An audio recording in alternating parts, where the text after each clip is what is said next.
Hello dear, आशीष tutor 247 new video में आप सभी लोग का स्वागत करता है। जैसा कि आप लोग को पता है, सब्जेक्ट जो है हमारा मैथ और क्लास 10 के लिए हम लोग पढ़ने वाले हैं दो चरों वाले रेखिक समीकरण युग्म। चलिए हम लोग बात करने वाले हैं जो कि प्रश्नावली में हमने खत्म कर चुका है, जैसा कि आपको बताया हूँ और उदाहरण सहित बताया हूँ। प्रश्नावली 3A में जो हमने बताया हूँ वो पूरा उदाहरण सहित बताया हूँ, खाली उसमें क्या ग्राफ हमने नहीं बनाया है, बस इतने का फर्क है। अगर आप लोग कमेंट किए होते तो ग्राफ भी समझा दिए होते। कुछ कुछ में हम बता दिए जो मेन इम्पोर्टेंट था। और यहाँ पर हम जो लोग देखने वाले हैं तो इसमें भी उदाहरण हल होगा, सभी उदाहरण हल होंगे। यहाँ पर जो कि 2 दिन से वीडियो नहीं जा रही है आप लोग के पास। चलिए कोई दिक्कत वाली बात नहीं है, हम लोग बात करते हैं जो कि प्रश्नावली 3B।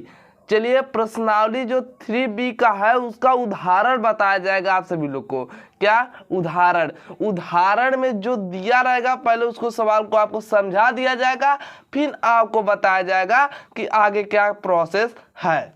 चलिए आगे बढ़ते हैं। जैसा कि आपको समझ में आ रहा होगा, एक रेखिक समीकरण युग्म को हल करने की बीजगणितीय विधि होती है। मतलब कह रहा है एक रेखिक युग्म मतलब एक समीकरण बना दिया जाए तो उस क्या कहता है, हल करने में बीजगणितीय रूप व्यक्त कीजिए, मतलब बीजगणितीय रूप में इसके विधि से हल करिए।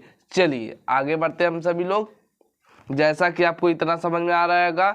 चलिए युगपत समीकरणों के हल करने की प्रचलित विधियां इस प्रकार है। मतलब कह रहा है युगपत समीकरणों के हल करने की प्रचलित विधियां, मतलब अनेक विधियां कह सकते हैं या 3 विधि इसमें है। आप सभी लोग को बता दिया गया है, पहले से ही हमने बताया था कि इसमें समीकरण बनाना और बिगाड़ना आप सभी लोग का है, जैसा कि आपको समझ में आ रहा होगा। बिल्कुल ध्यान से आप सभी लोग खाली यहाँ पर देखते रहिए। चलिए जैसा कि पहला आता है हमारा विलोपन विधि, दूसरा आता है प्रतिस्थापन विधि, तीसरा आता है हमारा यहाँ पर आप देख लेंगे बीजगुणन विधि।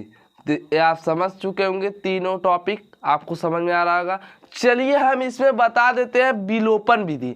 पहले हम लोग को पढ़ना क्या है, विलोपन विधि। देखिए हम बुक के हिसाब से आपको समझा रहे हैं, उदाहरण देखकर आप देख सकते हैं बिल्कुल ध्यान से। चलिए हम यहाँ पर विलोपन विधि किसे कहते हैं, इसकी परिभाषा क्या होती है, हम यहाँ पर आपको समझाएंगे। चलिए देखिए फर्स्ट केस क्या आता है हमारा यहाँ पर विलोपन विधि। देखिए विलोपन विधि में इंग्लिश में आपको ऐसे आपको पढ़ लेना है। और आगे बढ़ते हैं, जब इस विधि के अंतर्गत समीकरणों को ऐसी संख्या से गुणा करते हैं, मतलब कह रहा है जब समीकरण बराबर नहीं रहेंगे तो उससे ऐसे गुणा करते हैं जिससे दोनों समीकरणों का किसी अज्ञात राशि गुणांक परस्पर समान हो जाए। मतलब कह रहा है कोई समीकरण दिया है, अगर हम यक्स का मान बराबर करना चाहते हैं, अगर यक्स का अगर मान लीजिए यहाँ पर देखिए क्या होता है, आते हैं हम यहाँ पर। देखिए अगर हम कह दे यक्स माइनस वाई, एक समीकरण मान दिया है बराबर का 4, इतना आप समझ रहे होंगे। देखिए यहाँ पर छोटे से हम यहाँ पर एग्जाम्पल ले रहे हैं, एग्जाम्पल थ्रू वही बोल रहा है। फिर क्या कह रहा है, फिर हमारा दूसरा समीकरण फर्स्ट हो गया, और समीकरण सेकेंड देखेंगे क्या हो जाएगा, यक्स प्लस वाई बराबर का कितना हो जा रहा है। देखिए यहाँ पर अगर हम कह दे 3 हो जा रहा है, ये हमारा समीकरण सेकंड होगा। देखिए अगर हम कह दे इसका गुणांक जो होता है अगर वो बराबर नहीं रहेगा तो आपस में क्या हो जाएंगे, न तो जुड़ेंगे न तो घटेंगे। बिल्कुल आपको समझ में आ रहा होगा। देखिए यहाँ पर माइनस है और यहाँ पर प्लस है, ये आसानी से जुड़ जाएंगे। अगर चिन्ह परस्पर समान होते हैं तो वही बोल रहा है इसमें भी। देखिए इस विधि के अंतर्गत समीकरणों की संख्या ऐसी संख्या गुणा करते ही जिससे दोनों समीकरण के अज्ञात राशि परस्पर समान हो जावे, और कह रहा गुणांक यदि समान चिन्ह के हो तो, मतलब कह रहा है या प्लस प्लस हो या माइनस माइनस हो, तो हमें क्या करना है, ऐसी समीकरण को प्राप्त कर लेते समय जिसमें एक अज्ञात राशि रह जाती है, यह नए समीकरण का हल करके, मतलब कह रहा है एक नए समीकरण का या YH या इससे कर सकते हैं, आपको करना है। अब देखिए क्या होता है, इसमें जब हम सवाल को आपको बताएंगे, पहले आपको विलोपन विधि बताएंगे। आप इतना पढ़ लेंगे आसानी से तो आसानी से आपको हल हो जाएगा। देखिए हम इसमें बहुत अच्छे समझा देंगे विलोपन, प्रतिस्थापन और बज्र गुणनखंड विधि। चलिए, कोई दिक्कत वाली बात है? कोई दिक्कत वाली बात नहीं है। अगर आपको ना समझ में आए तो कमेंट करके पूछ लीजिएगा। चलिए इसको हटाते हैं, हम सवाल पर आते हैं। पहला हम लोग को पढ़ना है विलोपन, जैसा कि आप समझ चुके होंगे। चलिए विलोपन देखेंगे। अब विलोपन का फर्स्ट वाला देखेंगे। विलोपन का उदाहरण जो है साहित्य में जो दिया हुआ है, आप कह सकते हैं उसमें जो उदाहरण दिया उसका फर्स्ट वाला देखेंगे क्या होता है। देखिए इसमें एक चीज हम और बता देते हैं। देखिए अगर यहाँ पर देखिए क्या होता है, अगर हम कह दे प्लस और प्लस, मतलब दोनों में प्लस प्लस रहेंगे तो क्या हो जाएंगे, घट जाएंगे। इतना आपको समझ में आ रहा होगा। अगर समीकरण में दोनों में प्लस प्लस रहेगा तो घट जाएंगे। क्या हो जाएंगे, घट जाएंगे। चलिए अगर दोनों में माइनस माइनस होगा तो भी घट जाएंगे, तो भी क्या हो जाएंगे, घट जाएंगे। अगर समीकरण में प्लस और माइनस होगा, मतलब इस समीकरण में प्लस इस समीकरण में माइनस, क्या हो जाएंगे, जुड़ जाएंगे। अगर समीकरण में माइनस प्लस दे दिया तो भी क्या हो जाएंगे, जुड़ जाएंगे। ये आपको थोड़ा सा याद रखना है, जैसा कि इससे आपको पता चल जाएगा कि आप प्लस माइनस कर रहे हैं तो क्या हो रहा है, हमारी गलती घटना चाहिए कि जुड़ना चाहिए। आपको यहाँ पर थोड़ा सा मिस्टेक होगा, लेकिन हम हर सवाल बताएंगे। चलिए यहाँ पर जैसा कि इतना बताते हुए 7 मिनट की वीडियो बन चुकी है। चलिए हल करते। समीकरण में क्या दिया है, x माइनस वाई बराबर का 2 एवं समीकरण x प्लस वाई बराबर का 2 का हल क्या है, मतलब कह रहा है इसका हल क्या है, हमें बताइए। चलिए हम इसका हल ज्ञात करते हैं। देखिए समीकरण 2 दिया है हमारा x माइनस वाई और बराबर का 2, ये हमारा हो गया समीकरण नंबर फर्स्ट। और दूसरा समीकरण क्या दिया, x प्लस वाई बराबर का 2, यहाँ पर क्या हो जाएगा, समीकरण हमारा सेकेंड हो जाएगा। अब देखिए हमें क्या करना है, बिल्कुल आसानी से कर लेना है। लिखना क्या है हमें, समीकरण फर्स्ट व सेकेंड को जोड़ने पर, इतना आपको थोड़ा सा शॉर्ट में लिख देना है। अगर आप पेपर में जाएंगे तो उसके लिए भी बताया जाएगा कैसे लिखना है। इतना आपको लिख देना है, समीकरण फर्स्ट व सेकेंड को जोड़ने पर। क्यों जोड़ने पर, क्योंकि देखिए इसका प्लस इसका माइनस, मतलब ये माइनस ऊपर वाला, यहाँ पर प्लस। आपको समझ में आ रहा होगा बिल्कुल। चलिए यहाँ पर हो जाएगा x माइनस वाई बराबर का 2, यहाँ पर हो जाएगा x प्लस वाई बराबर का 2। अब यहाँ पर देखिए ऐसे पाई चलेंगे, आसानी से आपका हल होगा। देखिए यहाँ पर माइनस, यहाँ पर प्लस, आपका जैसा कि माइनस और प्लस कट गया, बचा हमारा कितना, देखिए यहाँ पर 2, एक x और एक x हो गया हमारा 2x बराबर का कितना हो गया 4। इसको जोड़ लेंगे, यहाँ पर जुड़ जाएगा 4 हो जाएगा। अगर हम x बराबर का निकालेंगे, देखते रहिए 4/2 निकल जाएगा। x बराबर निकालेंगे तो हमारा 2 निकल जाएगा। एक मान हमारा निकल गया, जैसा कि आप सभी लोग देख सकते हैं।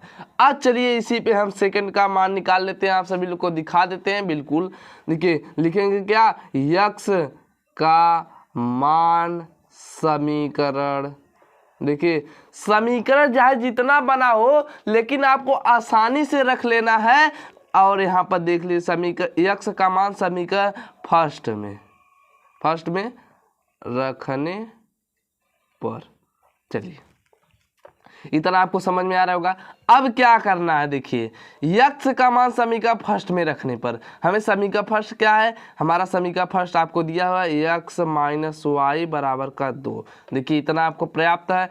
अब क्या करना है, यक्स का मान 2 है, यहाँ पर 2 रख देंगे, वाई बराबर कर देंगे। देखिए यहाँ पर कितना हो जाएगा, देखिए अब जो आता है हमारा, जैसा कि आप देख सकते हैं यहाँ पर 2 लिख लिया। अब यहाँ पर y को इधर रखेंगे, माइनस हो जाएगा बराबर। देखिए इधर तो प्लस हो रहा है, इधर जाएगा तो माइनस होगा, y माइनस y बराबर का कितना हो जाएगा। देखिए आप बिल्कुल समझ सकते हैं, बिल्कुल ध्यान से वो भी। चलिए हम देखते हैं। चलिए डियर्स, अब क्या होता है, माइनस वाई यहाँ पर -2। अब क्या होता है, माइनस यहाँ पर देखिए माइनस ऐसे लगा रहने देंगे। अब क्या होता है 0, y बराबर करेंगे तो हमारा 0 हो जाएगा। जैसा कि आप समझ सकते हैं डियर्स, इतना आपको आ गया होगा। चलिए सेकेंड सवाल पे चलते हैं। आप लोग को पता है एनसीईआरटी क्वेश्चन सभी हल करवाए जा रहे हैं। यहाँ पर आप आशीष ट्यूटर 247 को जुड़ जाइए तुरंत, अगर पढ़ना हो तो, नहीं पढ़ना है तो कोई बात नहीं। देखिए अब क्या बोला है, उदाहरण सेकंड में प्रश्नावली 3B में जो उदाहरण सेकंड है उसमें क्या बोला है हम लोग जानते हैं।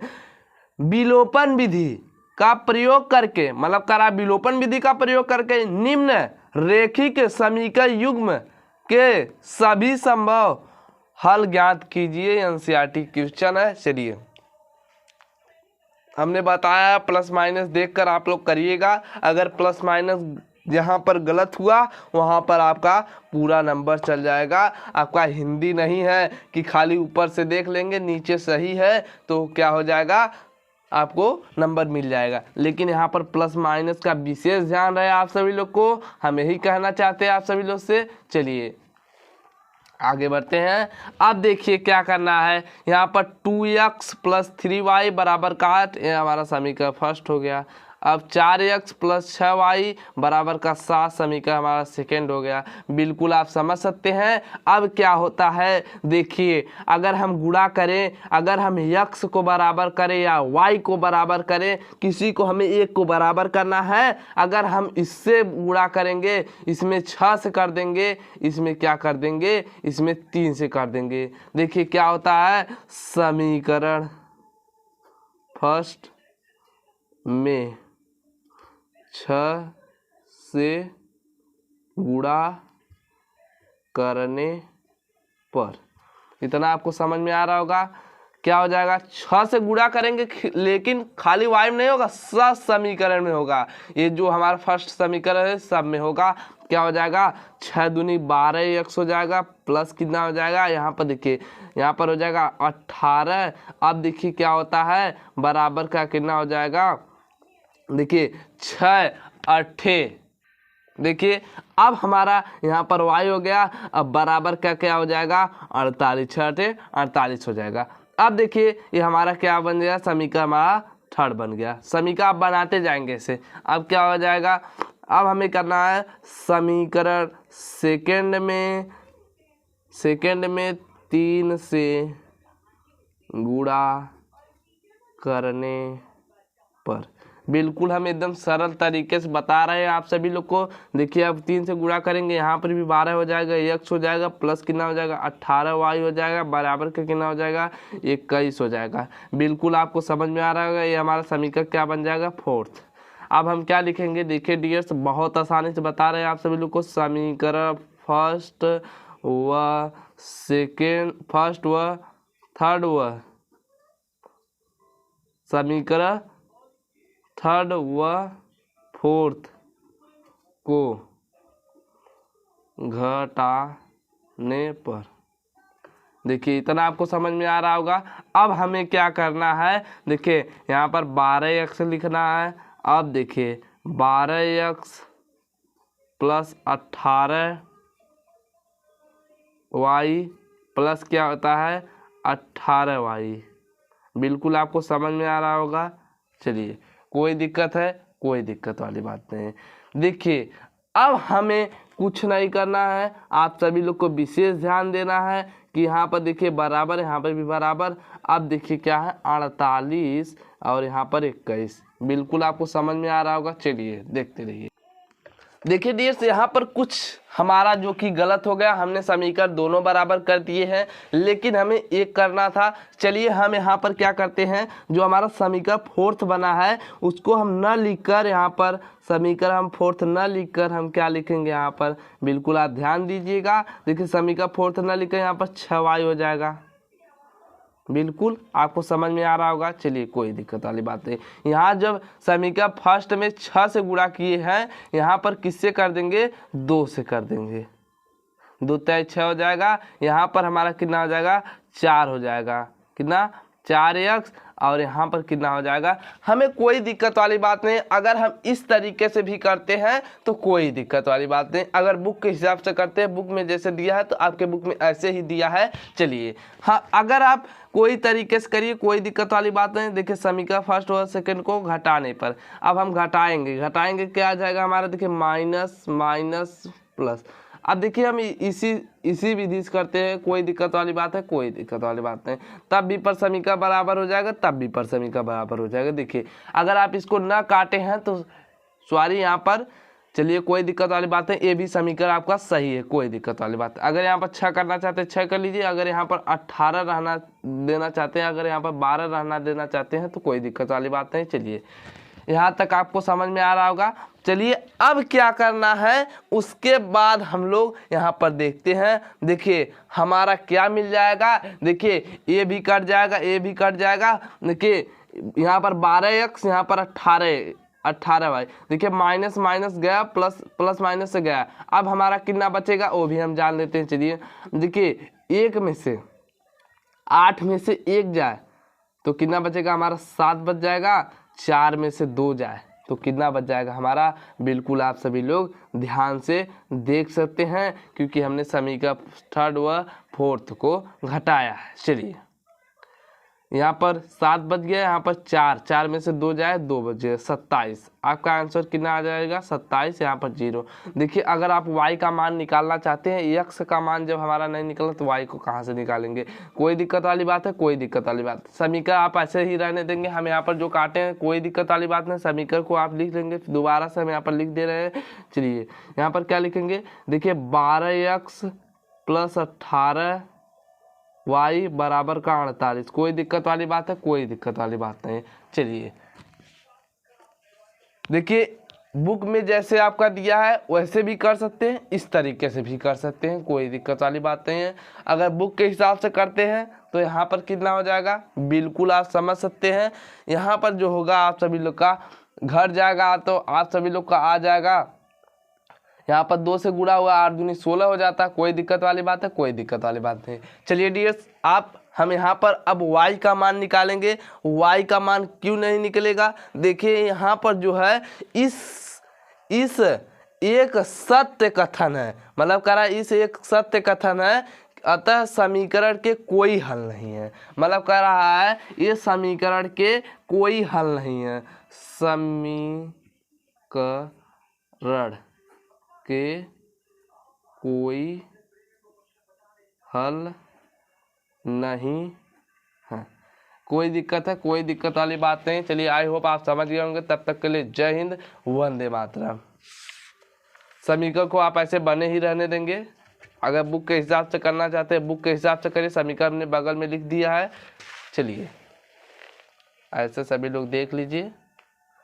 आशीष ट्यूटर 247 को सपोर्ट करते ही रहिए आप सभी लोग।